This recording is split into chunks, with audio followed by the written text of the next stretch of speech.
Good evening. अपन पढ़ते हैं electrochemistry आज, और हमारा जो टॉपिक है आज का है that is electrode potential.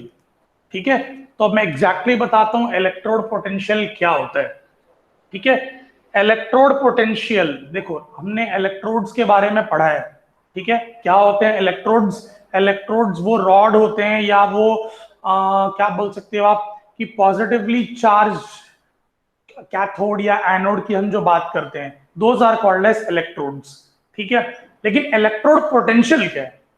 Potential मतलब कहीं ना कहीं ये वोल्टेज की बात कर रहा है, कहीं ना कहीं ये एक इनिशियल वैल्यू ऑफ वी की बात कर रहा है।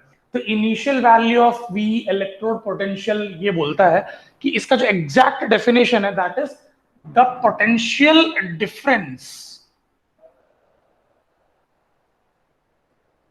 between an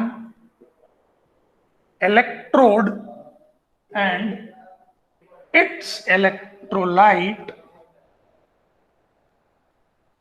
is called electrode potential। देखो हमारे पास कई तरीके के सॉल्यूशंस होते हैं, राइट? हम जब भी एक इलेक्ट्रोकेमिकल सेल बोलो उसमें जब हम रिएक्शन कैरी आउट करते हैं तो हमारे पास एक सॉल्यूशन होता है और उस सॉल्यूशन को हम बोलते हैं इलेक्ट्रोलाइट। ठीक है, तो सबसे पहले आपको एक बात जानने की जरूरत है कि इलेक्ट्रोलाइट का अपना खुद का एक पोटेंशियल वैल्यू होता है। ठीक है, अब इलेक्ट्रोड का पोटेंशियल वैल्यू और इलेक्ट्रोलाइट का पोटेंशियल वैल्यू दोनों में जो भी डिफरेंस होगा उनको हम बोलेंगे पोटेंशियल डिफरेंस। तो potential difference between electrode and its electrolyte is called as electrode potential. Okay, suppose मान लेते हैं कि हमारा जो इलेक्ट्रोलाइट है NaCl है। ओके, और NaCl का एक वैल्यू है, ई वैल्यू हम मान के चलते हैं 5 वोल्ट है। ठीक है, अब इसमें जो इलेक्ट्रोड डिप्ड है, इसमें जो इलेक्ट्रोड डिप्ड है इसका ई वैल्यू है अराउंड 2 वोल्ट। ठीक है, तो आपका जो इलेक्ट्रोड पोटेंशियल होगा वो क्या है? दैट इज, इसको E1 ले लेते हैं, इसको E2 ले लेते हैं, दोनों के बीच का डिफरेंस यानी कि 5 - 2 यानी कि 3 वोल्ट। तो ये होता है आपका इलेक्ट्रोड पोटेंशियल, जो कि इलेक्ट्रोलाइट और इलेक्ट्रोड के इलेक्ट्रिक पोटेंशियल्स का डिफरेंस होता है। ठीक है, इसको हम बोलते हैं इलेक्ट्रोड पोटेंशियल। अब इसमें एक नई चीज ये आती है कि इलेक्ट्रोड पोटेंशियल में स्टैंडर्ड वैल्यू क्या होगी। ठीक है, तो हमारा अगला चीज आ जाता है standard electrode potential. Standard electrode potential, ठीक है, स्टैंडर्ड इलेक्ट्रोड पोटेंशियल।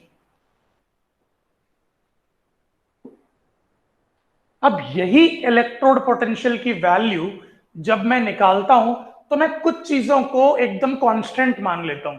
कैसे कांस्टेंट मान लेता हूं? जैसे कि हम ये मान के चल सकते हैं कि हमारा जो कंसंट्रेशन है इस इलेक्ट्रोलाइट में, जितने भी स्पीसीज इन्वॉल्व है, जितने भी सेल रिएक्शन में इन्वॉल्व है, वो सबका अगर मैं कॉन्सेंट्रेशन मान लेता हूं 1 मोलर है। ठीक है, मतलब कि हमारा जितने भी रिएक्शन में whatever we have reaction में जितने भी रिएक्टेंट्स बोलो या स्पीसीज बोलो, अगर मैं उनके कंसंट्रेशन की वैल्यू को यूनिटी कर दूं, यूनिटी का मतलब होता है कंसंट्रेशन की वैल्यू 1 मोलर कर दूं। ठीक है, if the concentration of all the reactants in that particular reaction is 1 molar, तब जो आप इलेक्ट्रोड पोटेंशियल निकालोगे ना तो वो स्टैंडर्ड इलेक्ट्रोड पोटेंशियल कहलाता है। ठीक है, तो इसका डेफिनेशन भी ऐसा ही है, when the concentration of all the species involved in a half cell is unity, then the electrode potential is called as standard electrode potential।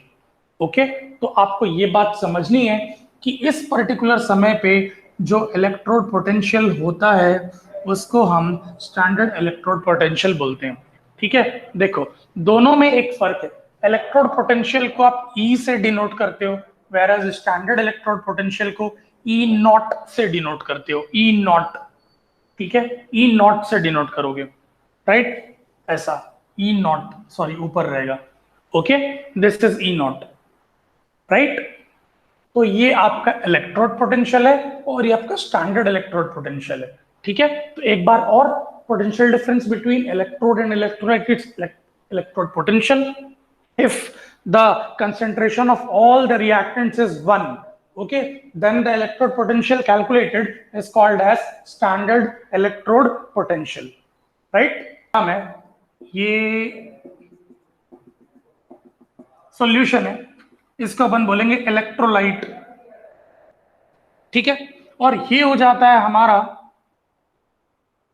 Negatively charged, okay, मतलब कैथोड, और ये पॉजिटिवली चार्ज्ड मतलब anode, ठीक है। Cathode और anode का भी अपना अपना पोटेंशियल वैल्यू होता है, ठीक है। तो मैं मान के चलता हूं कैथोड का E1 है और एनोड का E2 है, ये मान के चलते हैं, या अपन ऐसा ले लेते हैं कैथोड का EC मान लेते हैं और एनोड का EA मान लेते हैं। तो if I calculate the potential difference between these two electrodes, then that will be cell potential. So the potential difference between the two electrodes will be called as cell potential. जब मैं cathode और anode के बीच का potential difference निकालूंगा तो मुझे मिलेगा cell potential, यानी कि सेल पोटेंशियल की जो वैल्यू होती है that is E cathode minus E anode, ठीक है। ई कैथोड माइनस ई एनोड करोगे तो आपको सेल पोटेंशियल मिलता है, ठीक है। अब इसमें एक नया चीज आता है ईएमएफ। आप फिजिक्स में पढ़ोगे ईएमएफ का फुल फॉर्म होता है electromotive force value, right. EMF मतलब वो कि जब आपका करंट की वैल्यू 0 थी, जब देयर वाज नो करंट, जब आपके सर्किट में करंट फ्लो नहीं कर रहा था, तभी भी हो सकता है कि एक कंडक्टर में इनिशियल वैल्यू ऑफ पोटेंशियल हो, ठीक है। जैसे मैं फिजिक्स की भाषा में समझाता हूं, ओके। ये देखो, ये एक मेरा खिड़की है, ये एक खिड़की है, ठीक है, ऐसा। ये मेरा घर है, ये घर का खिड़की है, ओके। और मेरे को गाड़ी ऐसा पास होते हुए मिला, साइंस ऐसा गाड़ी चले गया। तो जब गाड़ी यहां पे थी तो गाड़ी की कुछ वेलोसिटी थी ना, गाड़ी स्टार्ट नहीं हुई यहां से, गाड़ी ऐसे पास हो गई, मतलब इनिशियली कुछ वेलोसिटी था, और फाइनल वेलोसिटी क्या हो जाएगा, ये। मतलब क्या है कि जब स्टार्टिंग में मैंने देखा तो ऑलरेडी गाड़ी के पास एक इनिशियल वेलोसिटी थी। तो मैं वही बोलना चाहता हूं कि जब करंट की वैल्यू जब 0 थी इनिशियली, तब भी जरूरी नहीं है कि आपका पोटेंशियल की वैल्यू ना हो, there can be a value of potential, एक पोटेंशियल वैल्यू हो सकती है, ठीक है। तो उस समय जो इलेक्ट्रोड पोटेंशियल की इनिशियल वैल्यू होती है ना, उसको अपन ईएमएफ बोलते हैं। तो कभी भी ईएमएफ अगर कैलकुलेट निकाला करने के लिए बोले, आप कुछ नहीं करना, आई की वैल्यू 0 रख देना, तो करंट की 0 वैल्यू पे जो भी वोल्टेज मिलता है दैट इज ईएमएफ वैल्यू, ठीक है। तो ये होता है आपका सेल पोटेंशियल और ईएमएफ। ये फॉर्मूला बहुत इंपॉर्टेंट है, इसके बेस्ड पे न्यूमेरिकल्स आते हैं, तो इसको बहुत ध्यान से बनाना, ठीक है। This is cell potential. अब आपका अगला टॉपिक आता है सेल रिएक्शन को रिप्रेजेंट कैसे करना चाहिए, right. How to represent a cell reaction. Representation of a cell reaction.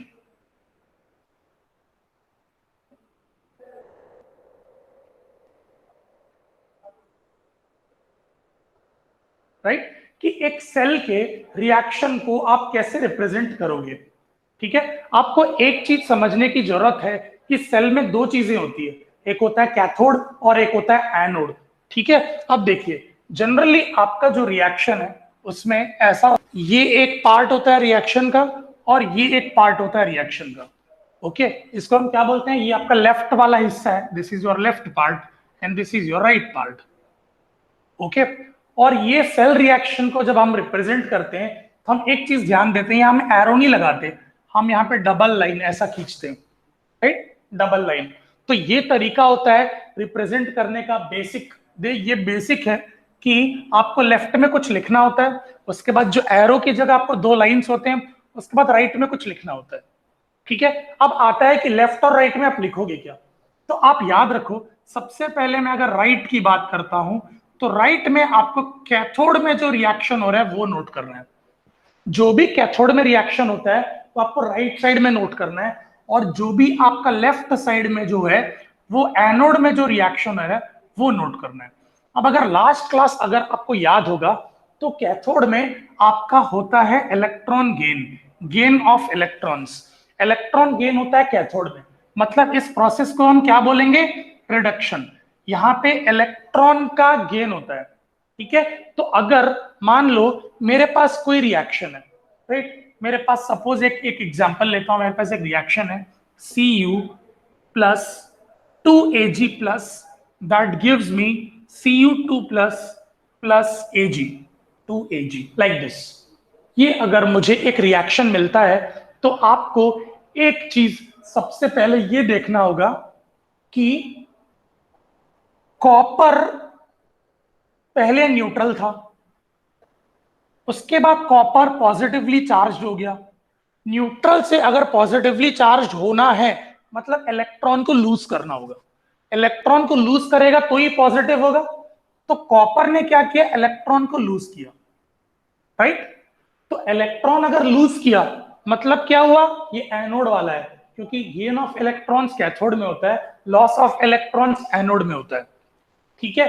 तो अब अपन इसमें देखते हैं Ag प्लस में 2Ag प्लस जो है, अगर आप ध्यान से देखोगे तो ये पॉजिटिवली चार्ज है और ये पॉजिटिवली चार्ज जाके एक न्यूट्रल एटम बन रहा है 2Ag।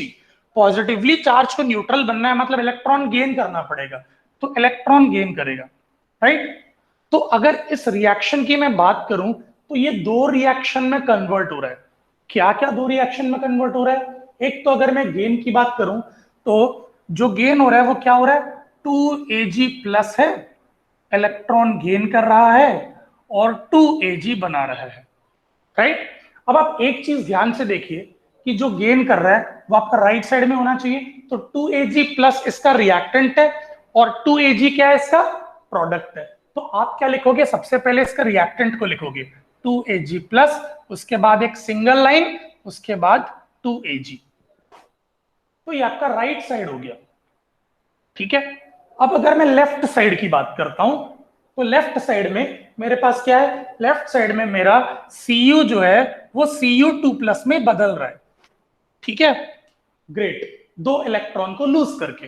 तो मैं इसमें आ जाता हूं प्रॉपरली इसको लिखने के लिए कि आपका एनोड, एनोड मतलब होता है loss of electrons, loss of electrons, loss of electrons का मतलब होता है ऑक्सीडेशन।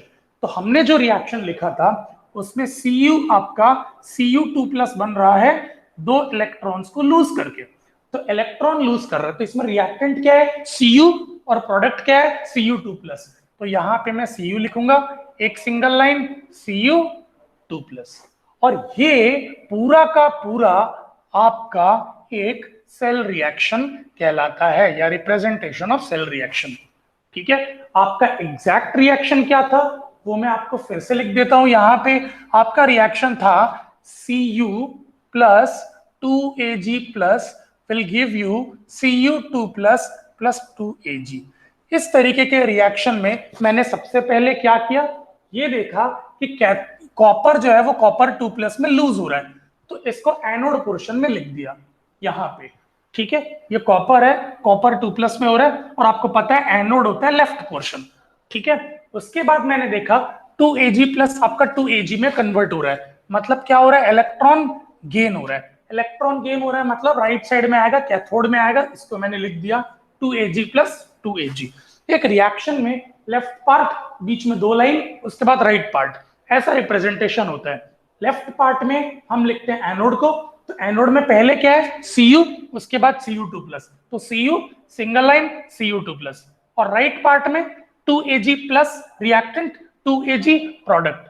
तो इस तरीके से एक सेल को आपने रिप्रेजेंट कर दिया, solid plus, this is the question, nickel solid plus gold 3 plus, okay, aqueous that gives you nickel 2 plus aqueous plus Au solid, right?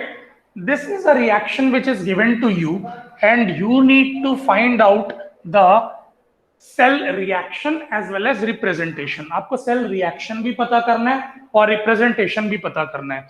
तो ऐसे क्वेश्चंस में सबसे पहले तो मैं आपको बता दूं कि रिप्रेजेंटेशन आप कैसे करोगे। तो यहाँ पे मैं आपको सेल रिप्रेजेंटेशन बताता हूँ, ठीक है। रिप्रेजेंटेशन बहुत सिंपल है। आप सबसे पहले आइडेंटिफाई कर लो कि निकल यहाँ पे न्यूट्रल है और निकल यहाँ पे पॉजिटिव है। न्यूट्रल से पॉजिटिव चीजें आ रही है मतलब इलेक्ट्रॉन का लूज हो रहा है, मतलब ये एनोड है, ठीक है। तो एनोड में क्या हो रहा है आपका, एनोड में निकल आपका 2 इलेक्ट्रॉन को लूज कर रहा है और निकल 2+ बना रहा है, राइट।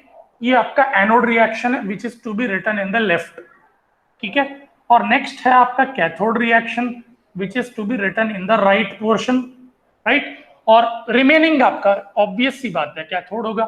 तो Au3+ 3 इलेक्ट्रॉन्स को गेन किया और Au बनाया।